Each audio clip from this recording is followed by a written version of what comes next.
I'm joined by Ken Bosire. Yes. Karibu sana. Morning.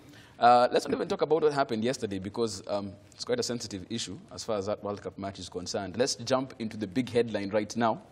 Chinese firm gags Kenyan employees. Now staff at SGR forced to sign an NDA. And when it comes to this, of course, in that particular agreement, they're being told to desist from discussing company issues on social media, even as the workers' union claims racial discrimination, pay disparities, unfair treatment, and labor practices, of course, happening right there, which Kotu wants investigated. On top of that, also, a couple of revelations made a while back talking about the fact that this particular project is costing the taxpayer around 1 billion Kenya shillings a month. So a lot happening in this particular flagship project of Jubilee. It was bound to happen because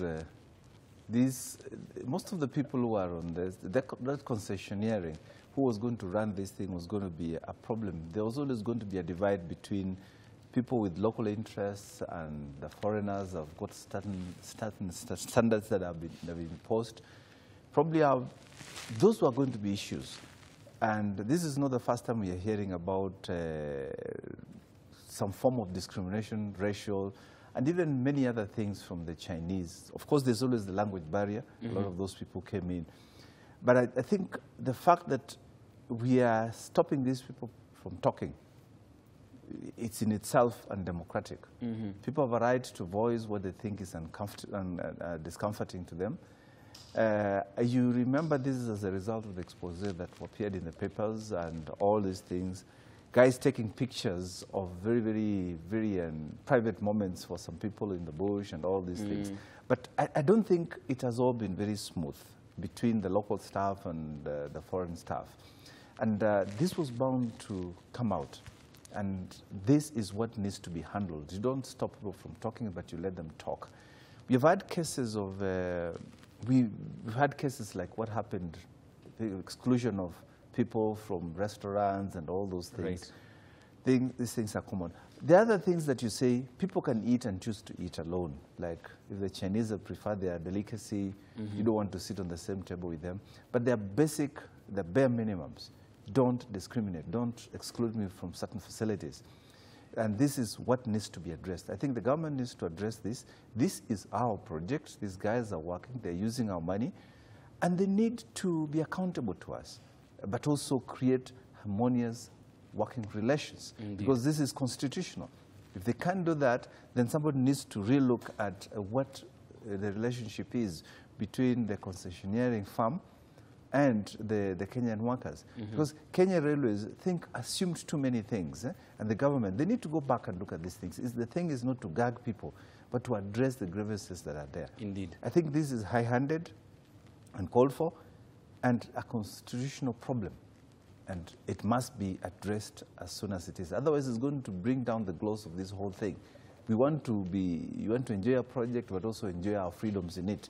Not feel like it's a place where it's a labor mine and labor in your laws very own country. In your own country. This is unacceptable. Okay, and of course, that's an issue that has been raised, and the government will have to look squarely into this and actually get to the bottom of what's going on at this particular government project. Also on the front page, interesting headline right here: infertility crisis hits country. And of course, this attributed to untreated sexually transmitted diseases, lifestyle diseases as well, causing agony to childless couples. Who would have thought?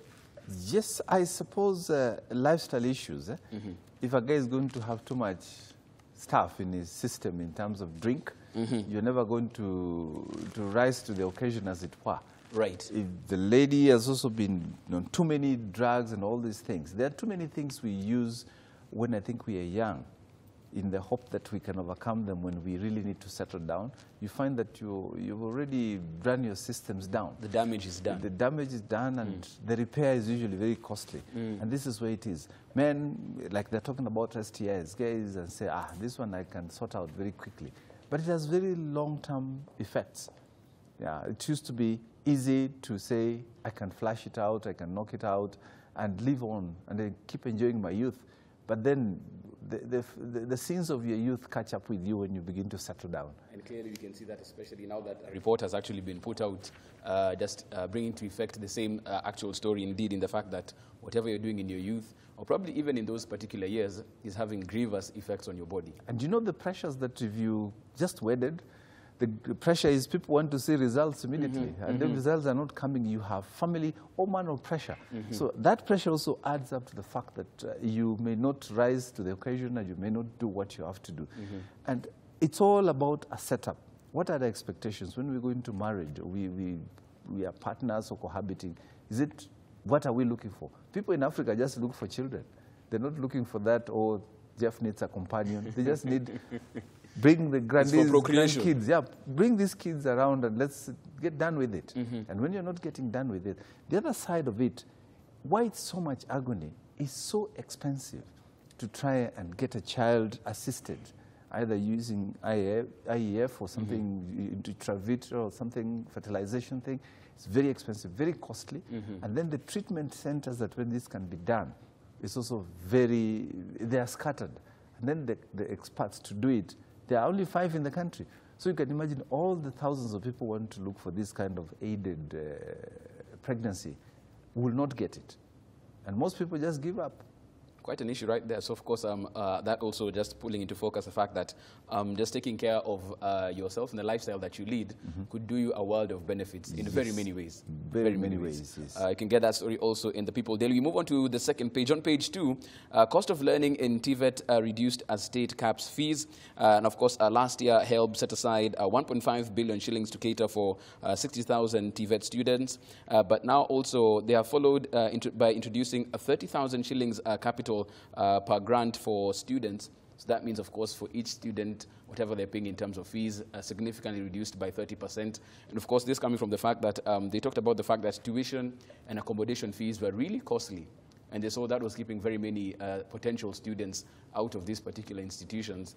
And this 30,000 shillings per student is meant to bridge that gap. Yeah, and then they've also capped the amount of money. So in essence, somebody will be paying close to 26,000 shillings just to get through these very, very critical course. You know, there's a dearth of what we call skilled manpower in the country. You try looking for a plumber in the countryside, you won't get one. Yet, these are the people who move everything else. Everybody else has got a certificate and saying, I've got a bachelor's, I've got an MA, but ask them just to fix a bulb, to get your pipe fixed. They're none.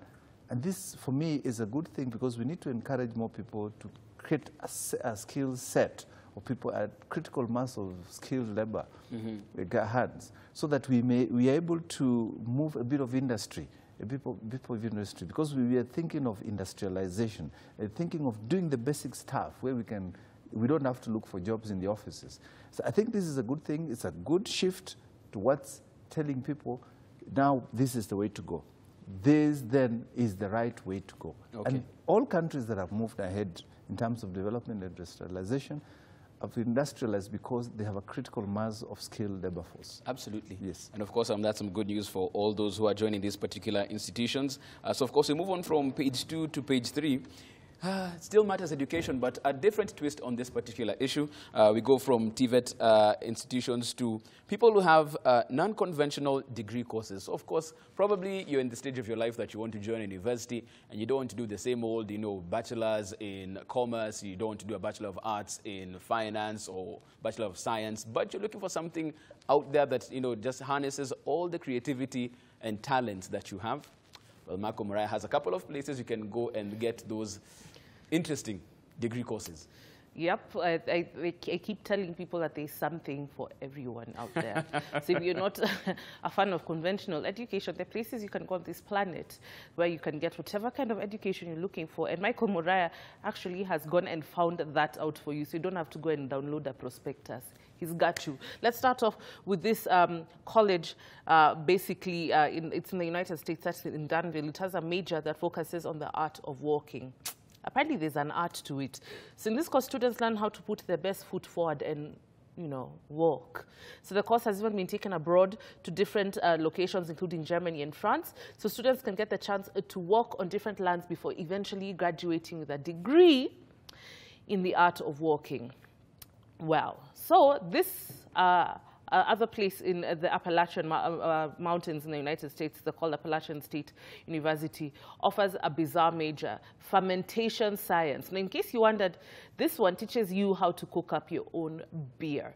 Now, the major goes the extra mile for students who want to know more about their casual drinking habits. It also focuses on the study and development of beer. So, of course, I can only imagine how exciting those practical classes get. Now, before I go on with this next one, you should know that sex work is legal in Spain. There are 400,000 sex workers in Spain. So, of course, you have to try and get ahead of the competition. You have to stand out a bit more. So there's a school called Trabajo. Yeah, it opens its doors in Valencia to teach prostitutes how to be better business people.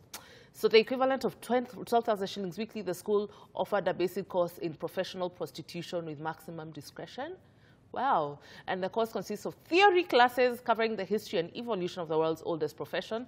The school was hit with lawsuits from citizens who objected to the courses offered, but of course the court ruled in favor of the school. Then, of course, when you talk about a higher education, this is just the best thing, because if you want a degree in cannabis cultivation, you can just go to Amsterdam University in the United States. It just has just getting your higher education on just knowing how to best grow and harvest cannabis, otherwise known as marijuana, otherwise known as weed. Wow. So basically, our very own Chugush can actually go to Canada and teach this class, because I think he's one of the funniest people alive. He can go to Humber College in Toronto, Canada. They don't think that getting a college education is a laughing matter, or do they? So they have opted to include comedy as a major in that university. So prospective comedians get a degree in stand-up comedy. I really like that. Then also, if you want to start your own religion, especially given recent events in this country, Alfred University in New York in the United States is the best place to go. So there's a major on starting own religion that allows students to build their own belief systems without the influence of outside sources. Wow, because most religions already have their systems of belief and their guidelines set in stone. So, of course, it allows you a free and open environment to establish your own set of spiritual beliefs. So, and then finally, Penn State in Pennsylvania actually has a degree course in growing grass. I actually believe this one is very useful, because we all know how long it took Kidero's grass to even flourish. It took a while. Of course, you can see wherever you want to go, whatever degree you want to take, do not discount it, because somewhere in this world, some corner of the planet, you will find that degree course waiting for you with open arms. Higher education. Indeed. Thanks for that, Shiro. That was on the third page of the People Daily. From there, we move on to the Daily Nation.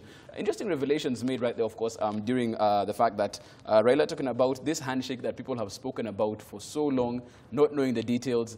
But Mr. Raila slowly revealing actually what happened even behind closed doors. Yes, this is the side of Raila, and it came pronto because he was in Kalonzo's backyard. And he needed to say something that would be palatable to the ears of the Kalonzo base. But I think this, for once, then it begins to show what happened. Of course, his version of the story will be different, because from what I'm reading is that it is the one who was needed most. In this case, when, of course, it comes out as a statesman, and we forgot all these things. But then the question that he has not answered, why didn't he just tell them, I'm going to this meeting, but you are not welcome. We are going to discuss. But then, now is when they're trying to patch it. They're trying to work backwards. Ruto was on TV the other day, said, I was aware of this meeting. So they're trying to look out for the way out of this and give it legitimacy. But the thing is, even as they talked, you tell your lieutenants, this is what I'm going for.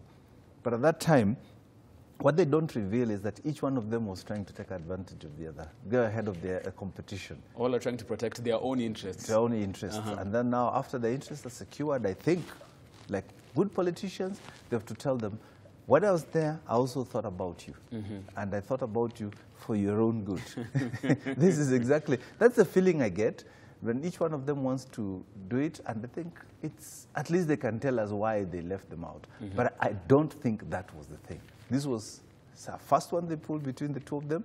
Now they're trying to rope in the rest of the people. To make it seem like it was a team effort with sufficient consultation. For the good of Kenya and for the good of you, which is very good. It was for the good of the country. But they actually, if they wanted to build the bridges, they should have started by briefing their own backyards and telling them, this is good for me, but we want to leave you out for this reason.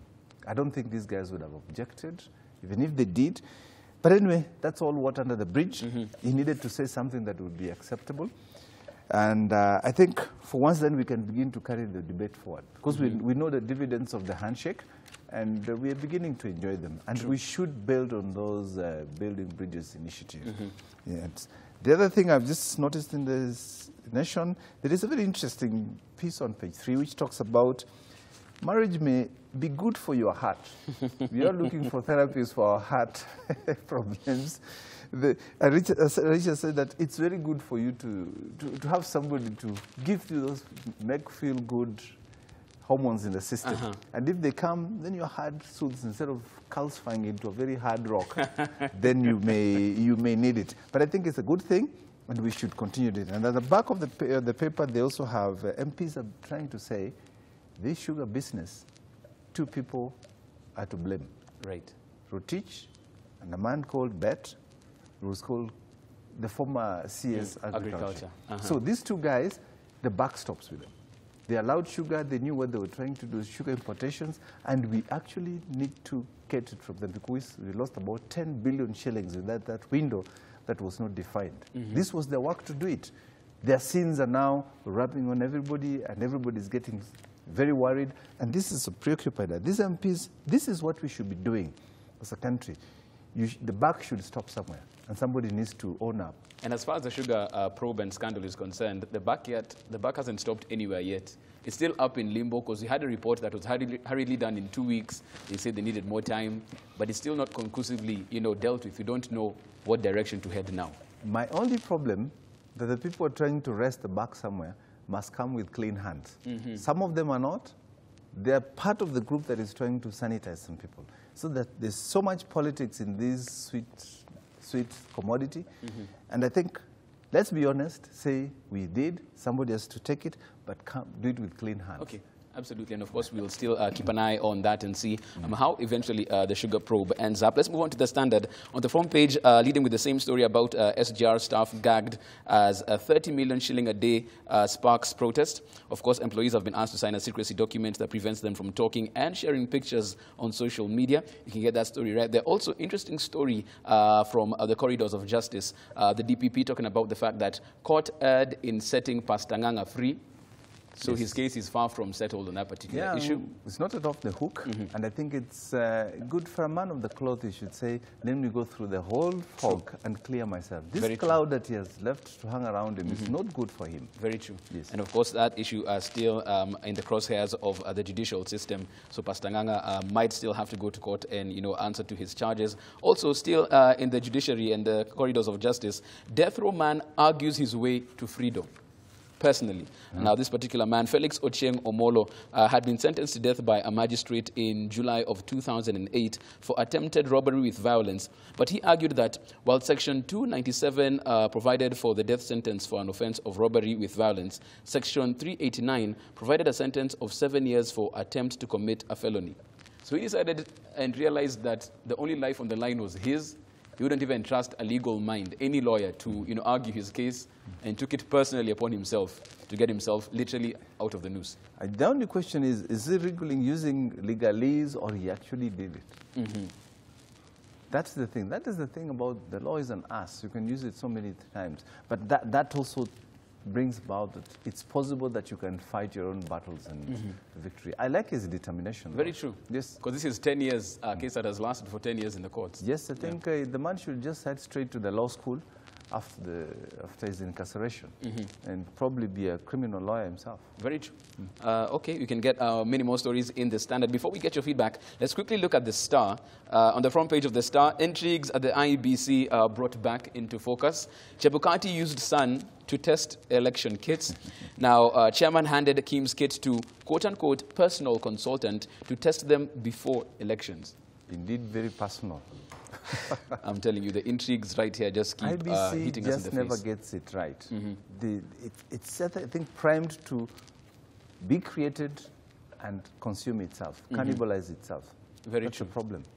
But this is a symptom of what our politics are. Yeah. And it's an issue that really has run deep, of course. There's still been some infighting within the commission itself.